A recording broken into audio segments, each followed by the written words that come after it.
presented by allaccessretail.com. Welcome to Conversations on Retail. Join Mike Graen for a live panel discussion focusing on how the country's top retailers are staying in stock and growing their business one store at a time. Let's get started.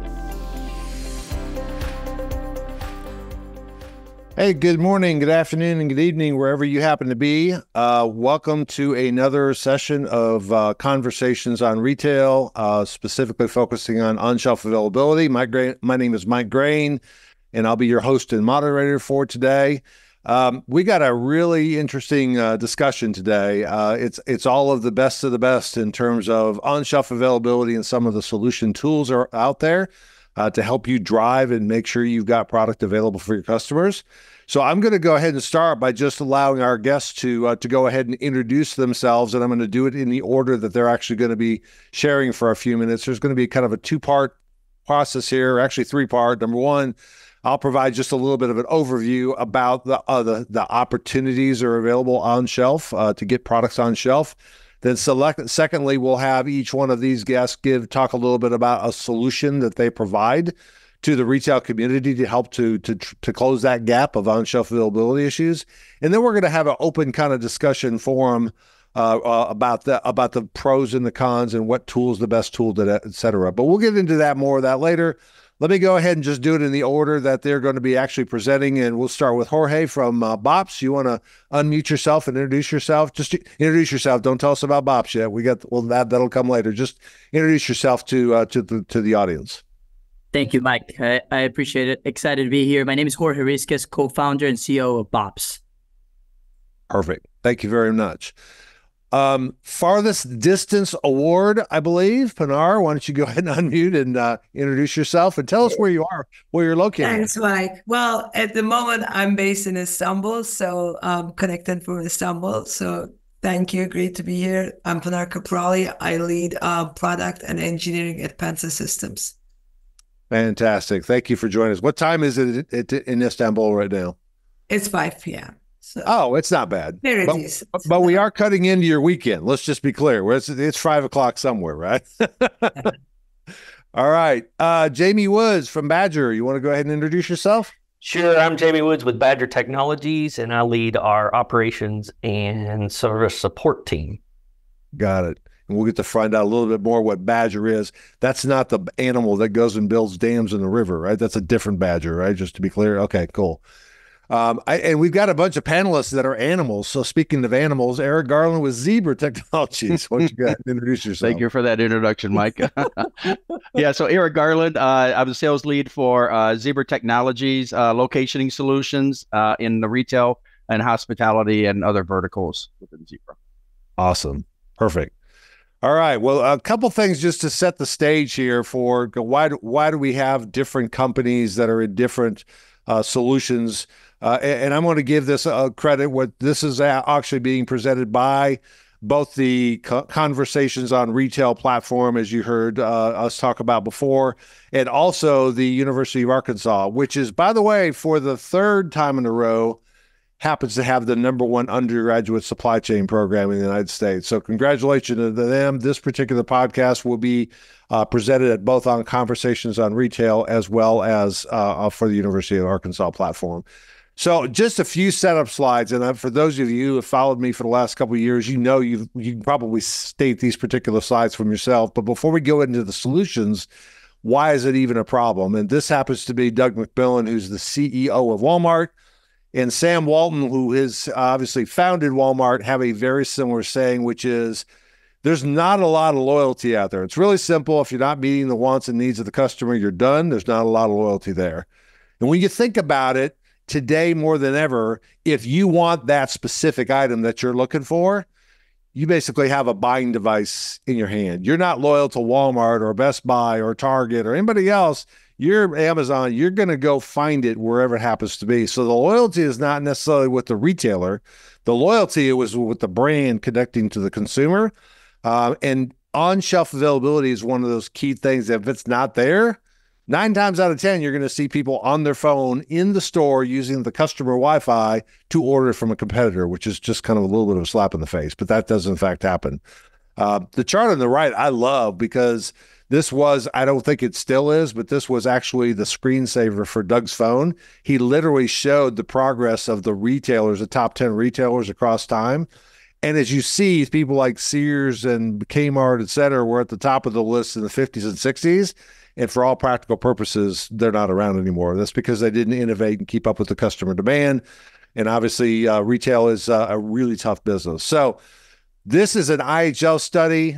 There's a $1.7 trillion inventory distortion. Inventory distortion is either we don't have the products that the customer wanted because they wanted them and they didn't have them, or we have way too much inventory in the wrong locations. So not having the product on the customer shelves will lead them to go find that product somewhere else. I'm not going to read all these to you, but the ones that fascinating to me is two. Number one, the one on the left, which is retailers are missing out on $1 trillion in sales. We already talked about that one. The one on the right is fascinating. 24% of Amazon's current revenue comes from people who tried to buy product in stores first. We're disappointed they switched. Okay. And there's basically, now we'll get all the way down to the store level, because most of what we're going to be talking about today is brick and mortar stores. It's not the omni-channel, it's not fulfillment centers, et cetera. It's really focused on those brick and mortar stores like a Walmart, like a Target, like a Dillard's, et cetera. And we've got several things going on. This shelf looks like we're in pretty good shape. We do have certainly one out of stock that we see on the shelf. That one's pretty obvious to everybody. But the reality is there's a lot of other stuff going on that we don't see. And part of what I want these guys and gals to do is to show how their solutions will help to highlight these issues. And here's some of the issues. We have situations where the label is missing. So you see on the top, label 1, 2, 3, 4, 5, et cetera. Well, if label 1 and 2 is there and 4 or 5 are there, but 3 is missing, the product is missing and the label is missing. We call that a distribution void, but a missing label. We also have situations where pricing is wrong. And I know, Jamie, you'll talk about this quite a bit, which is the price at the register may say it's $1. The price at the actual shelf says it's 40 cents. So there's a 60-cent discrepancy between what's on the shelf and what's at the register, which is never good. Downstocking is you're going to see a lot of retailers like Kroger and Walmart put overstock product on the top shelf. How do I get that product from the top shelf down into where it's in a buying location? That's called downstocking. And I know for sure, Jamie, you're probably going to be talking about that particular solution a little bit. And the other one is a plugged item. And a plugged item would basically mean there is a label, there is product there, but unfortunately the product is not the same as what the actual label happens to say. So that looks like it's in good shape, but all those green boxes there basically means we've got items in the wrong location. Then the product may or may not be in there available for the customer. So I'm going to one more quick slide, and I'm going to walk you through. Okay, well, the first question is, how do you measure all that? Well, the first one we're going to be talking about is an algorithm, and Jorge will talk through that with the solution called BOPS. Basically, you think about high velocity items that are selling 10 to 12 to 14 per day, and all of a sudden they go to zero. Well, most likely it's not on the shelf. It doesn't go from 12 to 16 to 12 to 11 to 13 to 0, 0, 0. It doesn't make sense. So algorithms allow you to say, I think something is out of what should be expected from a forecast perspective. We get that thing fixed and it takes off. Okay, that's one example. The other one, and this is actually the Pensa, and I've got to come to know the Pensa folks pretty well. So this is an individual that's walking down the shelf, and I know that Pinar, you're going to talk about this, but they're literally capturing in-store conditions and stitching them all together and comparing them to what should be there. So that's an individual that is doing that. And Pinar will kind of talk more about the solution called Pensa that does that. The third one, Jamie's going to talk about, which is that the same kind of capability, but something that doesn't require a human to do it, which is the Badger technology solution. This is an automated robot that goes up and down the shelves at predefined things autonomously. Nobody has to start it or drive it or anything like that. And it's capturing that same in-store conditions as we saw before. That's a pretty cool technology that Jamie will talk about. And then last but not least, something I've been involved with for 22 years, which is, but robots and computer vision really struggle with, okay, how many medium shirts do I have, et cetera. So Eric will be talking a little bit about at least RFID technology, and Eric, you may talk about some of the computer vision as well. But we got a lot of different solutions. The reason I wanted to put this on is there are solutions out there. Depending on who the retailer is or who the CPG company is, you may use a different solution. Okay. So with that kind of a background and kickoff, I'm going to turn it over to Jorge at BOPS. He's got a couple kind of opening comments about what BOPS is and how it works, and then we'll go basically in order of these slides. So Jorge, I'm going to turn it over to you. Thank you, Mike. So just a little bit about BOPS. BOPS is a supply chain collaboration platform helping retailers and CPGs avoid out of stocks and overstocks. Obviously, today we're going to be focusing on out of stocks and how do we measure on-shelf availability. And if we go to the next slide, Mike, just to kind of explain a bit more, it is really a set of collaborative inventory workflows orchestrating with the retailers and the CPGs to ensure that we're fixing out of stocks in this particular case. I'm mostly going to be focusing talk about how do we measure OSA, but also how do we action on-shelf availability issues when we do have a determination with an algorithmic approach that a product is out of stock. Mostly, as Mike, you were alluding, we're using it with high velocity items. So we're mostly detecting when a product is supposed to be selling 10 units a day and it all of a sudden comes to either 2 or 0. We have a quick mechanism to kind of detect that pattern. It's all about pattern recognition with data in the back end. And then we're able to really orchestrate where that problem is coming. Is it a retail operations problem or is it an actual supply chain issue? So if you go to the next slide, Mike, let's go to the next one. We're calling it predictive OSA, but actually one of our customers is starting to name it collaborative OSA. So part of our approach and why it is unique towards the market is because an OSA problem or an out-of-stock alert might not just be a retail operations or a retail store problem. So we're going to talk a little bit about how do we address the retail store problem, but we do have a way to sense where the problem is. If the problem is at the retail store, we have the capability today to action and send our alerts to kind of the merchandisers. In some other places, we do have a way to send an alert to what we call the in-house promotion teams. And then we're also kind of getting feed in some cases with visual cameras, computer vision, what we're going to be kind of hearing more about Pinner, Eric, and Jamie here. One of the key things that it's unique is that if we found an out of stock, when it's not related to a retail operations, we kind of designate where the problem was. Was that a supply chain issue? What type of supply chain issue was it? Was it a forecast? Was that an under deliver from a CPG? Was that a reorder point or planning parameter from a store or a retail distribution center? So we have the capability to sense where we're getting that out of stock and kind of send the action and alert to the right person. Again, retail store ops, it could be a merchandiser, it could be a store manager from a supply chain, it could be a replenishment manager from a retailer standpoint, or it could also be what we call the CPFR team or the supply chain managers from a CPG standpoint. So let's go to the next one, Mike. As we sense the alert, let's just think that we are able to really spot a retail operations problem at the store. We should be supposed to be kind of we're extracting data out of the major retailers today. So I think that's kind of self-explanatory, POS data. In some cases, we have 1-day lag. In other ones, we have near real time. And in some other retailers are sharing data that is almost 2-day lag. That kind of gets into kind of an algorithm that spots the out of stock. It determines that there's a problem. And then if you're a merchandiser and you're going to be going to a store to execute a store audit, we do send it to the merchandiser so that they could go execute it.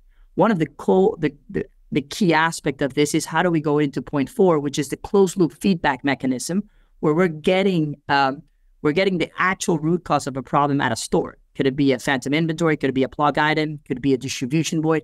And then how do we feed that back to the algorithm so that it learns? If I'm sending to Mike, the merchandiser, an alert that it was actually a not valid alert, how do we equate that into the equation to ensure that I don't send that to Mike when he's going to the similar store again? So that's a piece of how the workflow works and how are we using algorithms combined with workflows to kind of not only measure on-shelf availability, but also act upon that on-shelf availability, which is definitely kind of complemented with some of the technologies that we're going to be hearing after. So let's just go to the next one, Mike, just pretty much to finish.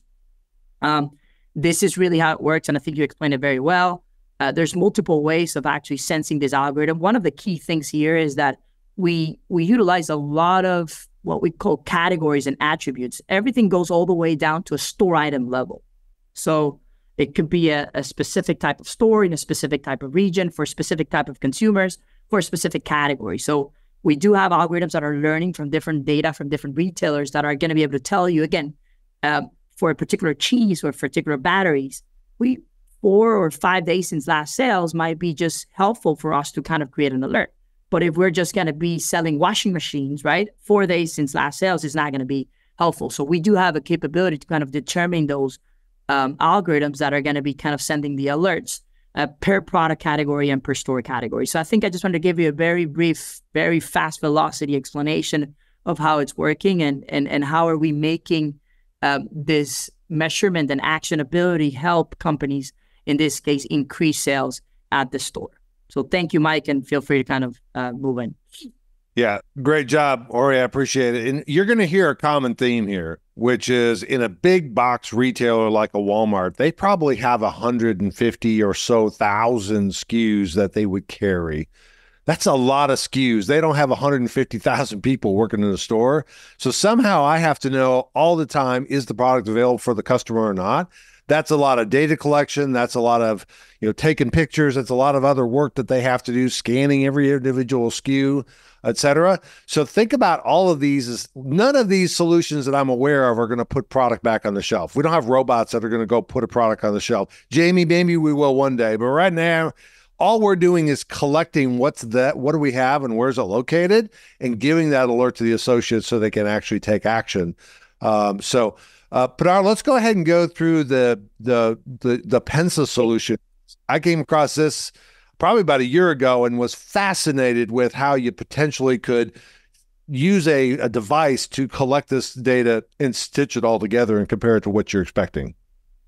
Great, thank you. Well, we can just move on. So Pensa Systems, at the core of Pensa Systems, it's really this computer vision, CVAI, and that's our technology. That's what excites us, and that's what keeps us awake at night to do it better, faster, more efficiently. If we can go to the next one, it's very hard. Like, we're the eyes. We want to be the eyes in the store. So if you can see it, we can report on it. That's what Pensa is about, our AI technology. And at this, we all live at the speed of AI, and retail is no different. So it's like you have to be very massively fast, very easily scalable, and very efficient.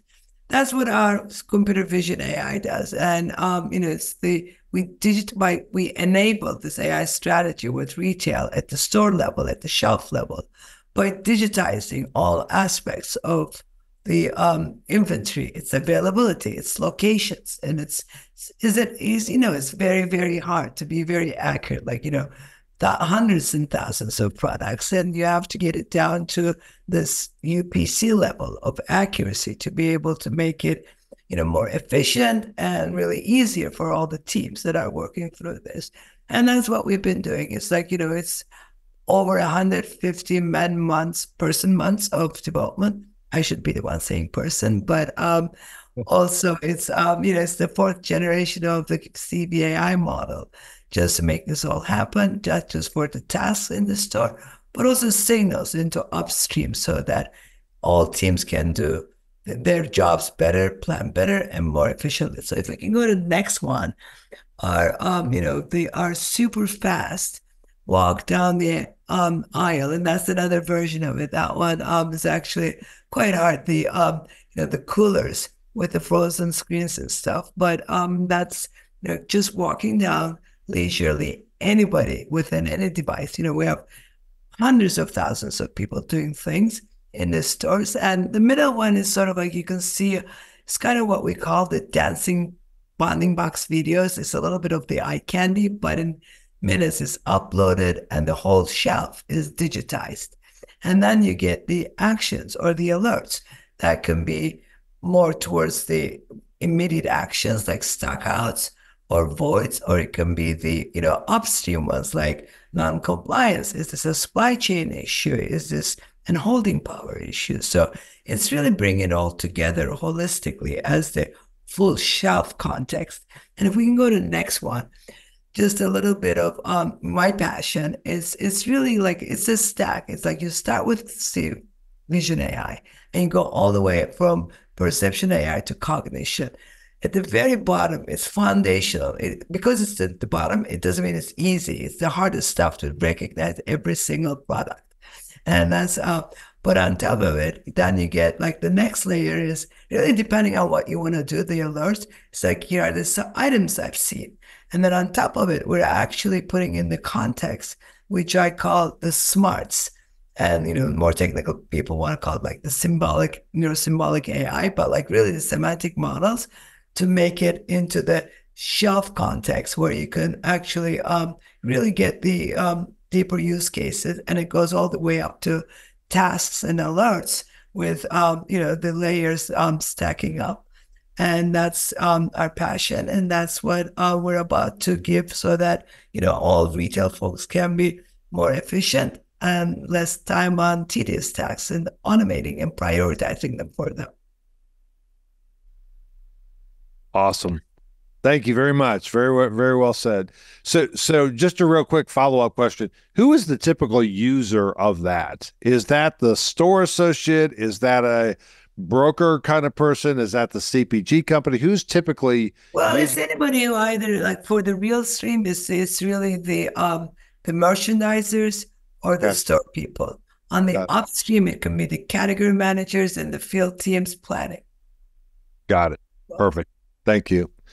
Well, it's a really good segue to Jamie, because Jamie, that is really cool technology, and I've never seen anything that stitches it together. Usually, it's step back, take a perfect 4-foot section picture, et cetera, move to the next one. So I thought that was a really interesting way that it actually stitches it together. But it still requires a person to be able to do that when they could be doing other things. So I'm going to kind of convert it over to you, Jamie, and let you cover a little bit about the Badger robotic systems.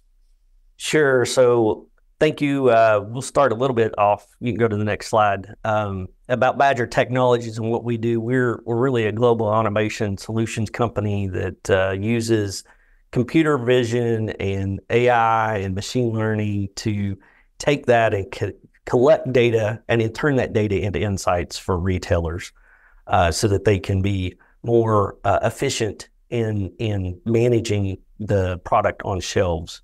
And go ahead and go to the next slide. So how do we do that? So today we have a 6-foot tall robot that actually autonomously travels the store and scans the shelves. And it's looking for products that are out of stock or holes or products that are in the wrong place in the store.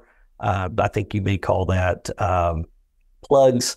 And then it also checks pricing, whether the price or sell price is wrong.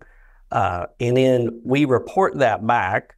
So let me continue with that. So that's what we do today. Coming in the not so distant future is the ability, as you talked about it in the example at the beginning, where when a stock person goes in and puts stock on the shelf and there's more that's not left that they can't use and they go put it up on top, we call that top stock.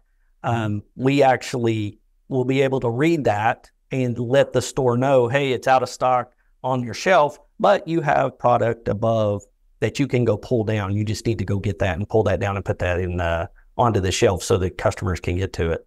Another solution that we're adding in the not too distant future is the ability to scan RFID. So that'll open up windows to things that we can't really see today, such as apparel and stuff sitting on flat surfaces as opposed to shelves, and be able to track that. Not only is it in stock or there, but also count quantities of that. So that'll be some exciting functionality that's coming here in the not too distant future. Go to the next slide. So once we collect that data, then we have a portal that allows the user to go in and actually see the discrepancies, whether it's a hole or a wrong or a price discrepancy. And they actually get a panoramic view of their entire shelf with the boxes, very similar to what Pinar talked about, that shows where those products are or should be. and then it gives an image of this is the product that should be here, but obviously you can see that it's out of stock. We can provide that via our portal. That is one way. And then on the portal, go ahead and go to the next slide. On the portal, there's a task list that they can use. They can download that as a CSV or a PDF file, or for those stores and companies that are more complicated with their IT, or more sophisticated, I should say, not complicated, but sophisticated in their IT feedback to their in-store folks, we can actually, via API, provide that to them as we're scanning the data so that they can go in and have it in an app or in a smart device or whatever they need to be able to do that. And this is all done autonomously. The robots have a schedule. The stores have the ability to schedule wherever you want. So you may have some places where you want to scan the whole store, but then for a fast-moving section of the store, you may want to go in later in the day and scan that section again.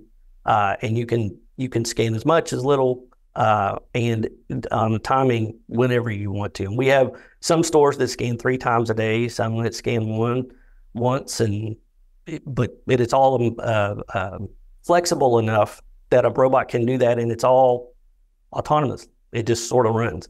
But like Pinar said, it's very complicated behind the scenes with being able to stitch all of the images together, locate all the tags, all the items, understand whether this item is the correct item or the wrong item. So if you've got a grape jelly and a strawberry jelly and it's in the wrong place, you want to be able to know that the grape jelly is supposed to be there, not the strawberry jelly.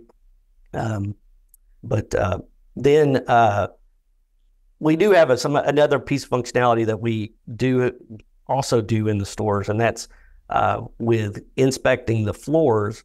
And so you can go to the next slide real quick. The robots do have a capability of identifying hazards on the floor and then notifying the store so that they can come clean it up. And then the robot sort of acts like a hazard cone and posts up beside that spill or hazard so that it can be cleaned up, and then allow the employee in the store to clear that so that it minimizes and greatly reduces the potential risks and responsibility for lawsuits and that sort of thing. Slip and falls. Yep, slip and falls, yes. Great. All right, so we've gone through an algorithm. We've gone through a computer vision that allows a person to literally collect all of that data and stitch it together and look for out of stocks or plugs or missing labels, etc.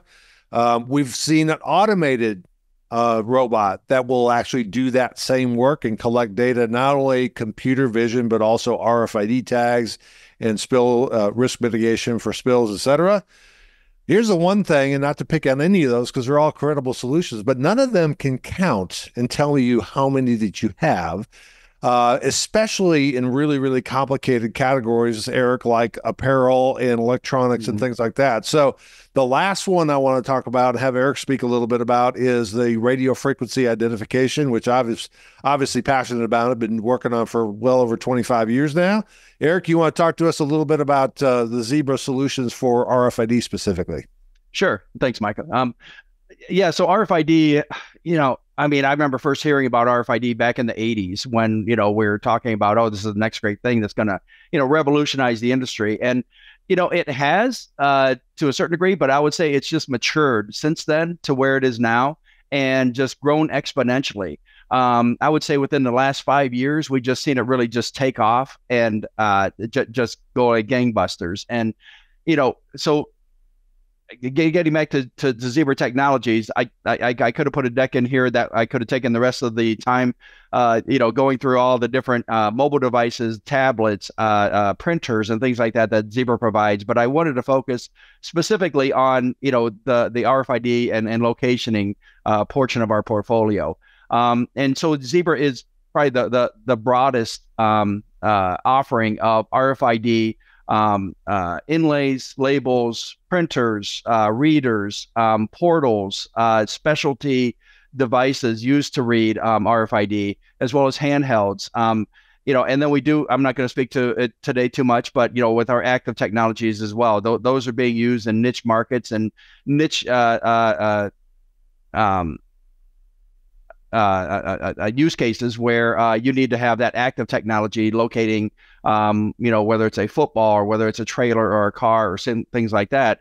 That's a different part of the portfolio. But specifically for passive RFID, what we're seeing today is that the technology has evolved to where it's more cost effective in terms of the label. The labels perform better, as well as the readers perform better. And I'll just take it too from the store and the DCs. It's now migrating to the trailers, the trucks, the yards, through cellular connectivity, through Bluetooth, and through different modes of being able to communicate that passive read to the end user, and to enable these other solutions that we were talking about, that Pinar, Jorge, and Jamie were already referring to. We provide that layer of data that kind of goes up to feeds the AI machine, if you will. So RFID specifically, again, it's like the longest overnight success story that I've ever heard, because it really didn't start gaining momentum until about 20. I would say about 2020, maybe a little bit before that, but it's just really offering visibility into what that customer experience. And I've had those experiences where I've gone online and I've looked at an item that says, okay, well, I've got 10 of these items in stock, and it's like, okay, so I go there, and either they were out of it or they have 20 of these things in stock. And RFID without human intervention is able to take that inventory and basically correct it to where it is today. And what do I have in my stores? What am I out of? Where is it in my stores? And did somebody put it? As we all know, our shoppers maybe aren't as detailed about putting things back where they probably should be. And so if I'm coming in and I'm looking for a size 11 t-shirt, and it's in a rack that's extra large, just like, then I'm going to miss that sale if my customer doesn't know that I have that item in stock. So I guess in a nutshell, RFID just provides that level of visibility to not only see your inventory, but what specific inventory you have in your store. And the one of the differences and I would say advantages of RFID is that you have an EPC rather than a UPC. And EPC identifies each particular item, not just that, if I have a black shirt, not just by SKU or UPC. It's the EPC can identify that specific shirt. And so that comes into account when you're trying to, make sure that you have the right sizes, the right inventory, but then also on your loss prevention initiatives to say, okay, which specific item was taken from a store at which specific time and which did not go through point of sale. So sorry, that was kind of a mouthful, but. Oh, that's excellent. Excellent. Bob's collaborative inventory intelligence technology is helping many retailers and CPGs such as Colgate-Palmolive, PepsiCo, Coty, and Duracell avoid lost sales, markdowns, and spoilage by streamlining their next-gen collaborative planning, forecasting, and replenishment process. Learn more at bops.ai. Well, let's kind of summarize what we heard. Each one of these provides the ability to alert store personnel to the most part of where things are not the way they should be, whether a price is not right, whether items not on the shelf, whether the wrong items on the shelf. In your case, Eric, whether the on-hands are distorted. And by the way, for any of you who have been following me for long, go back and check Dr. Bill Hargrave from the University of Memphis. He talks specifically about this whole omni-channel and exposing on-hands to customers. The reason retailers don't do that is their on-hand accuracy, which is a reflection of what do they have versus what does the system have, is probably in the 50 to 60% range or sometimes lower. So I don't know that I have 5 of these cups. So I'm certainly not going to tell you I got 5 because I don't know. And sometimes they hide inventory. It's a great podcast to go back and listen to because he does a really good job of some really interesting research that's coming on. But if I'm a retail, now we're going to open it up for everybody because this is just that was kind of a broad overview of each one of the solutions. Let's just talk practical. Let's just say if I'm a retailer, Eric, I'm going to pick on you for a second. Sure. That's 100% apparel. Mm-hmm. I probably don't need a computer vision solution. I may not, Jorge, even need an algorithmic solution. RFID is probably a really good solution for that kind of a problem. Would you agree with that? I would agree. Well, to a certain degree. So it really depends on how your store is laid out.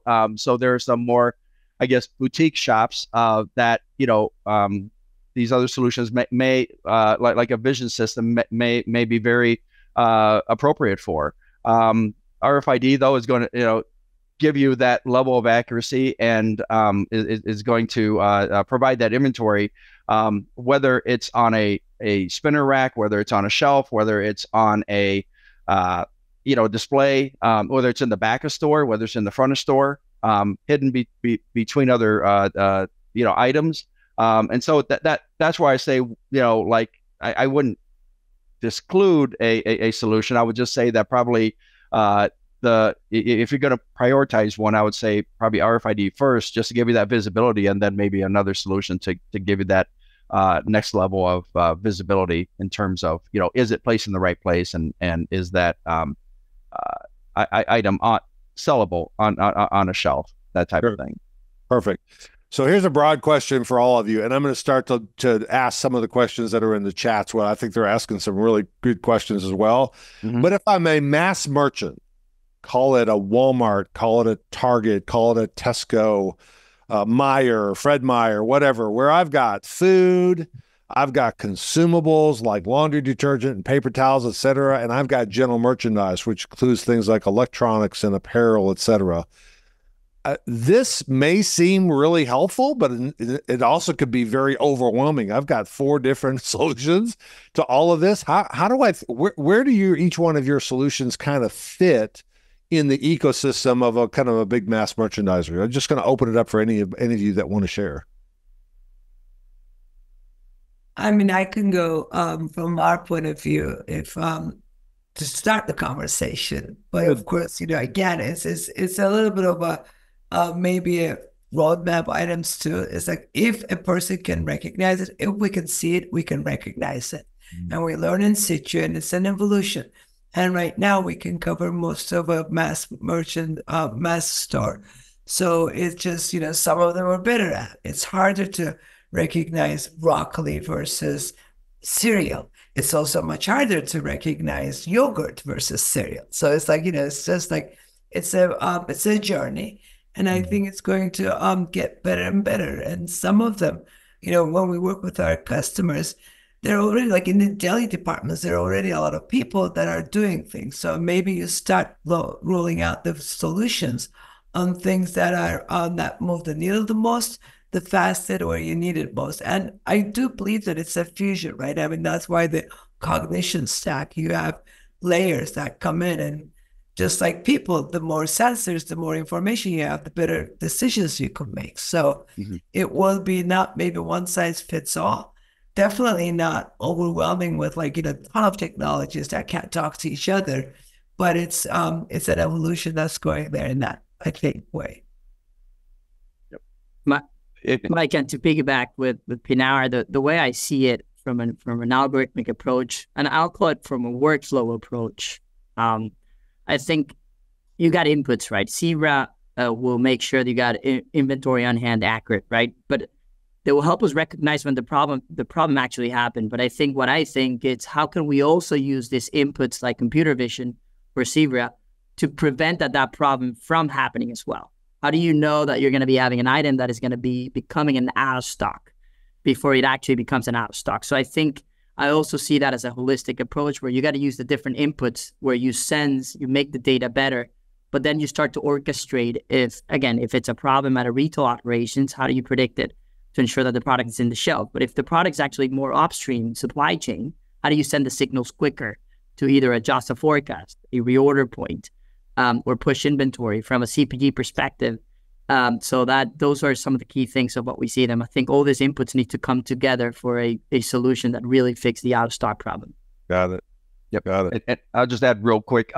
So with RFID, what we're seeing is the expansion across the market. So not only in retail, but also in manufacturing, distribution, federal, healthcare. Basically all the different verticals are adopting this technology. Just because it's very mainstream now, it's becoming more cost effective. But one thing that we really didn't talk about yet is temperature. One of the things with FSMA coming up, FSMA 204, coming up at January 2026, is that now, we have these mandates out there that are requiring our customers to be more accurate and get information. In this case, with recalls, they have to get that information back to the FDA within 24 hours. And so how do you do that in a very quick manner? And, and with RFID, what I'd say is that, excuse me, you really have to fit the use case, excuse me, to the technology, whether that's a handheld that you're going around doing inventories, once a day or once a week versus constantly reading all of your tags at any given moment to where you have that real-time visibility. It all has to be integrated into the same platform. Hey, Jamie, I've got a question for you. Sure. Eric, you get the most questions in the chat. Thank you for doing that. He's asking a good question, Jamie. He's got a question. So one of the challenges is your robot's going to go down and point out all of the issues that it's found. It's going to measure out of stocks and incorrect products and missing labels and top stock and RFID alerts, etc. Nothing about a retail store is perfect. So how do you figure out, now that it's collected all that data, which is probably the harder part, how do you prioritize? How do you keep it from basically opening up an inbox and all of a sudden I went from 0 problems to 1,000 problems I got to go fix. How do you, just logistically, how do you take that data and really try and prioritize it to make sure that you're focusing on the most important things? Sure. So, one of the things that we do work with our retailers today is understanding what they have. So it's one thing to tell them what is not on the shelf, but if they don't have it to put on the shelf, that's sort of useless knowledge for the person trying to put stuff on the shelf that day. So we prioritize based on their inventory that they give us visibility to say, hey, you're out of stock of this product and you have this product in the store, whether it in the future with top stock, it's above the item, or even if it's on an end cap. Let's say you've got an end cap that's got some product on it, but the real location that product has, that product doesn't have any of that product. Well, by looking at that end cap, we can notify the retailer that, hey, you have that product. It's out here on the end cap, but you don't have it where customers are probably looking for it. So you need to go move that to there. That is one way that we help them in identifying. And in fast-moving products, the more visibility that we have to what's moving in the store, then we can prioritize the alerts for those items, whether it be a CPG item or whether it be some product like bread or something like that moves fairly fast. We can sort of help them prioritize the alerts based on the flow of those products through the store. Yeah. And Pinar, you made a really good point. And a lot of people kind of use this artificial intelligence and generative AI, et cetera. That doesn't mean a lot to a lot of people when people misinterpret that. But to me, Jamie, what you do is you take all of those alerts and you match them up against some other data source that makes sense, like what's our top selling items? Exactly. Stock on vitamin D milk, that's a problem. If there's some unique cosmetic SKU that I sell every 6 weeks, that's a lower priority. So the people in the store have the intellectual capacity to know what their customers want and how to prioritize those. Because you're right. If you try and go and make the store perfect 365 days a day, 24 hours a day, it's not going to happen. There's absolutely no way you can keep up with it. Part of this is leveraging multiple data sources coming together to tell you what the issues are so you can prioritize your work, especially Eric in the RFID space. Hey, we got 4 shirts on the shelf. None of them are small. They're all in the back room. We'll get a couple of the small ones and bring them out, because always having 4XL would be really good for me. I don't wear 4XL, but 4XLs are really good for me. But somebody else who needs a small doesn't need a 4XL. I mean, it just doesn't make sense. So let's make sure everything's available for the customer, because nobody wants to hear the dreaded words, let me go check in the back. Every customer hates those words, because it means, oh, well, I'll never see this person again. The other thing that I would add real quick is, at least with our solution, not all those solutions have to run all the time. And so we have some customers that may do pricing once a week because they only change their price tags once a week. So we don't want to continually give them that, because they shouldn't be changing during the week. We want to make sure that their new pricing that they put in place got put in place correctly after they've done that for the upcoming week. Wrongs, you're exactly right. I mean, you may only be able to go hit wrongs for so much. So you may only do that once or twice a week, but holes, I need to know all the time. I want to know every time whether I have something out of stock, and then you can go prioritize those based on the inventory that you have in stock.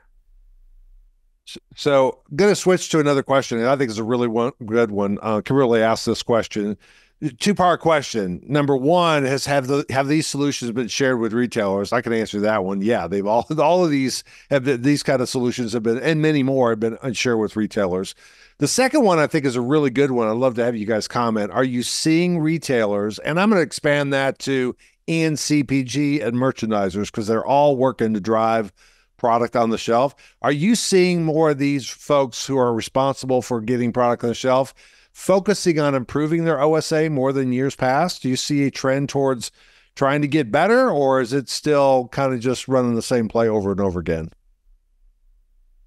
I mean, I can jump in, and it's like, of course, and a huge, huge emphasis on improving on-shelf availability, such that, most CPGs and retailers, it might be the number one initiative of most of their business units, like really sponsored at high levels. So definitely, and there's a lot of studies showing how much, I think the Harvard study is like 1% lift on shelf availability translates into 0.5% lift in sales. So it's a big initiative. And, it does also, retailers are at risk with the online. If you don't have the product, like you said, they will go, like there are options.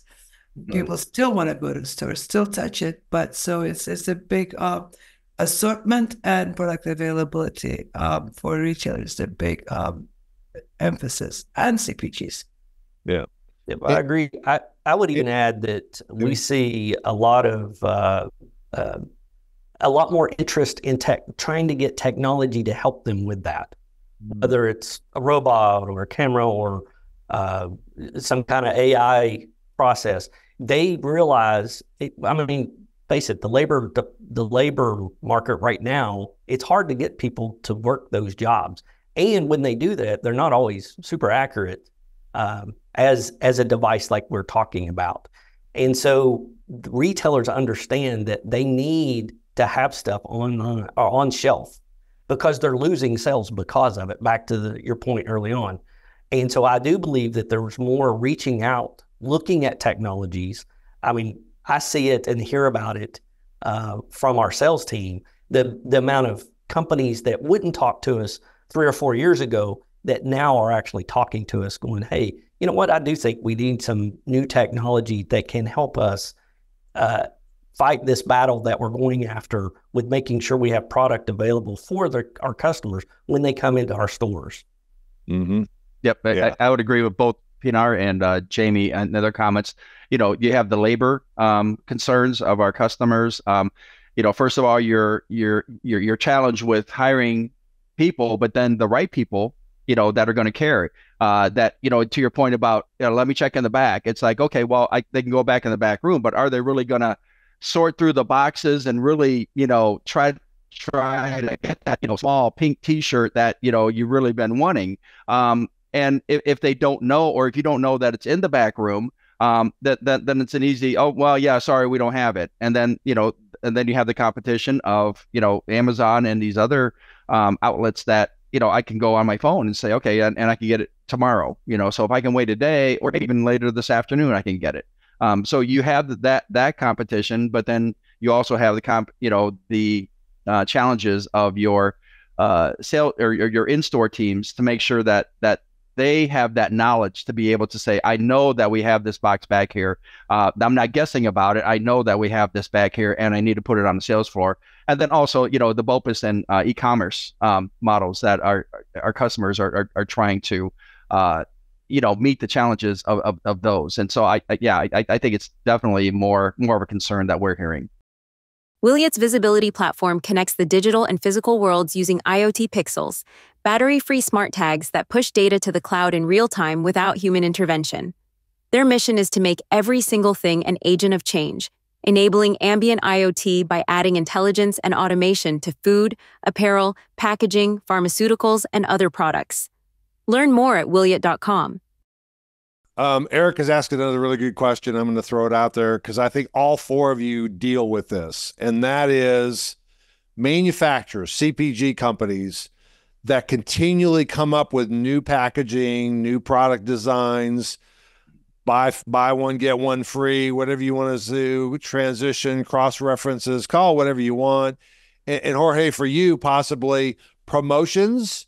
And how do you balance the promotions versus the everyday side counter, et cetera? Just the amount of change that created in a retail store. I mean, Jamie, your robot's got to be able to measure that, look at that product and go, yeah, that's still Kellogg's Pop-Tarts, even though they've changed the packaging. How do you keep up with the pace of change of all the new item introductions and promotions and all that stuff, which is really good stuff, but it really creates a lot of confusion. It's not like you got the same product in the store every day. How do you guys manage that?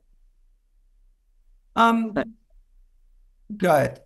Go ahead, Jorge. All right, yeah, I'll go ahead, Pinar. I think I might be a radio, Mike, but it is a cross-functional approach, and also it needs to be a cross-functional team. So let's just take promotions for an example.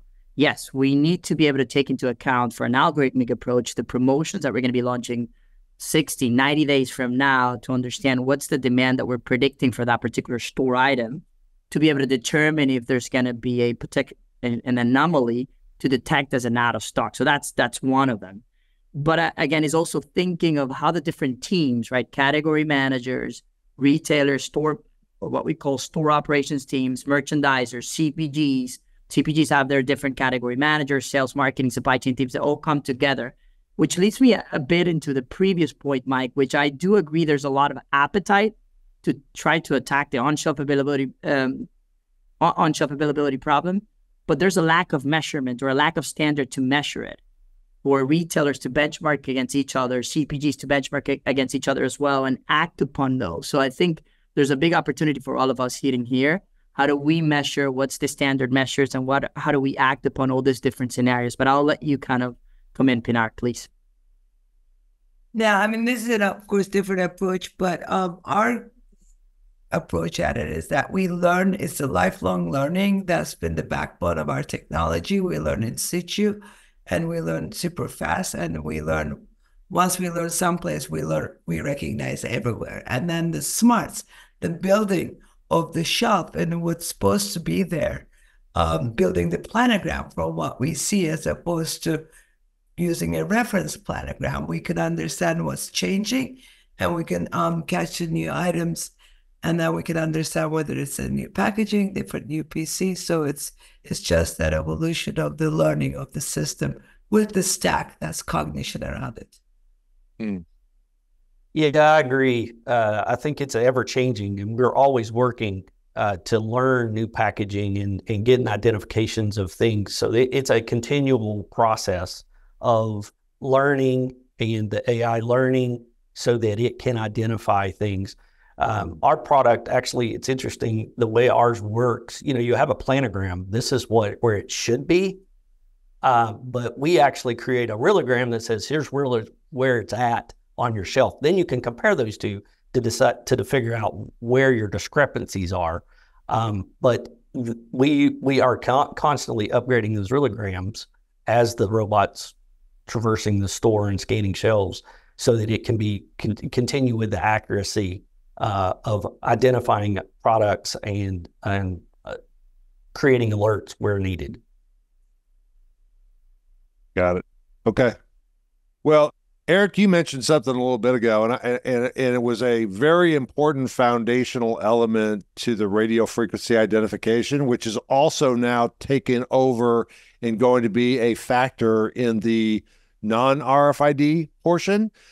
RFID is two things: radio frequency, which is how you communicate with that item information, and the second one, identification.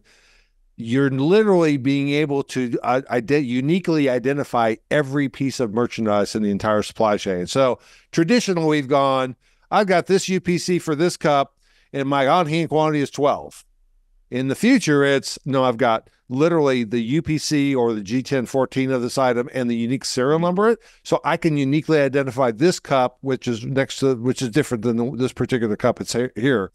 That's going to play over to Jorge and Pinar's and frankly Jamie's thing, which is, as part of GS1 Sunrise 2027, you're going to be able to use a QR code to uniquely identify every single selling unit. So while it sounds great, it's also becoming, okay, I've already got 150,000 SKUs in the store. Now I've got several million selling units in the store. I got to keep track of it. So it's going to become more difficult. And, Jamie and Eric and Pinar and Jorge, without your capability, there's no way people are going to be able to keep up with all that. So that to me becomes a really important thing, because customers want those new items. We can't slow down innovation just because it's hard to execute at retail, is what I would say. Right. And it really goes back to the customer experience. I mean, the customer's demanding this, real-time experience, and say, I need to have it now, and I need to have it in this size, this SKU, this color.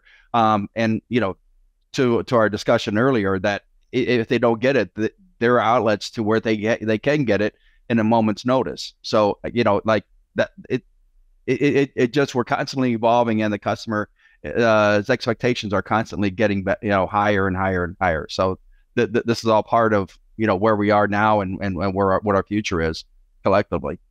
Well, I've been focused on, I've been in this industry for over almost 43 years now, and I've been focusing on shelf availability for probably the past 10 years. And I used to say the key to retail is knowing what you have and where it's located, which makes sense. You got to know what you have. Otherwise, Pinar, to your point, people will log online and get it from online, et cetera. I've added to the list since probably about 18 months ago, knowing what you have and where it's located without using your store labor to collect data. How much time do we have store associates scanning barcodes or somehow collecting with an RFID one? Eric, I won't tell you what retailer was. I went and RFID a retailer the other day. It took me 9.5 hours. I could barely walk the next day. My arms were so sore, et cetera. We can't rely on people to collect the insights for our solutions. We just can't. So that, to me, each one of you is coming out. Pinar, can you imagine taking a picture of every item on the shelf versus what you've got with the Pensa system of being able to digitally stitch that together? It's invaluable, right? And obviously, Jorge, for you, I don't need any people for that. I can just tell you this item is not selling versus what I would have expected. This one is an important item. It's worth taking a look at to see if there's something we can do to get it back on the shelf. So we got a couple minutes left. Just any closing comments? Because I think we can go for another 2 hours, and I don't think we want to do that. But Mev, just one thing very quickly that I wanted, it's very exciting, all these things coming together. So I think the way I look at it is like, what just happened? Sort of like the POS data, the inventory. What's going on now? The robots, the AI platform, the computer vision, the RFID feeds, and what's going to happen, which is more of the predictive stuff. So I think it was a great coming it all together to solve the real problems and really the top priority problems. Perfect.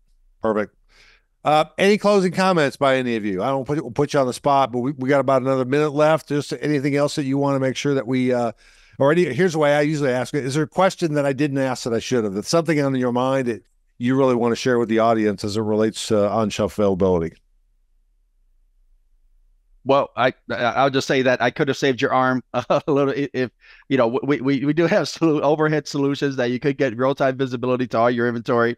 So, if we have those options. But some of the things that we didn't get into, drugs, pharmaceutical, things like that for pharmacies. Again, temperature sensitive items. We could definitely go into that more. And I think I've seen a few questions pop up, and I'll make sure that I get back to the questions that are directed to me, as quickly as possible. But just, I wanted to thank this panel, you, and the folks that joined us for their interest in this subject, because I think it's very timely, relevant, and it's just going to continue to grow. Yep. Great point, Eric. Yep. Jamie, you got any closing thoughts? I just appreciate being a part of the conversation. I think retailers do have a challenge in front of them, and I think we're all working to try to help them and that's the key, is that we're bringing solutions to them to help them manage this. And some of us, it may be multiple solutions that have to work together. I think we will all have to work together in some way to actually solve the issue long term. These are not competing solutions. These are completing solutions. Hey, I just made that up like that. Jorge, I like that. Yeah. I had patent that one. Jorge, you got anything? Anything you want to close? I echo. Let's definitely collaborate as technology partners, and let's also enforce or push retailers and CPGs to collaborate, because I think it's definitely a holistic effort that we need to do to improve on out of stocks and on-shelf availability. Yeah. And I think great point, Jorge. And I think the other thing is, beyond the solution providers, which you guys are all solution providers, there's a more collaboration than ever in retailers collaborating with other retailers, because nobody has a unique solution for all this stuff. And I'm also seeing a lot more retailers and CPG companies and what we call traditional merchandisers like an Acosta or Crossmark or Advantage collaborating, because all of this tremendous data, we start making this data available to everybody, we're just going to make smarter decisions where we spend our time and make sure that we're taking care of the customer who's looking for that product in the store. So, hey, on behalf of Conversations in Retail at the University of Arkansas, thank you guys so much for this. We are going to be wrapping this up now, and we will be this will be put together into a video. We will put it on YouTube, and we'll certainly help promote it and market it via LinkedIn. But I just want to thank Jamie, Eric, Pinar, Jorge. I appreciate you guys so much. Matt, thanks so much for the partnership always on this platform. And this won't be the last time we talk. So Thank you very much, and have a great rest of your day. Thank you, Mike. Thank you. Thank you, guys.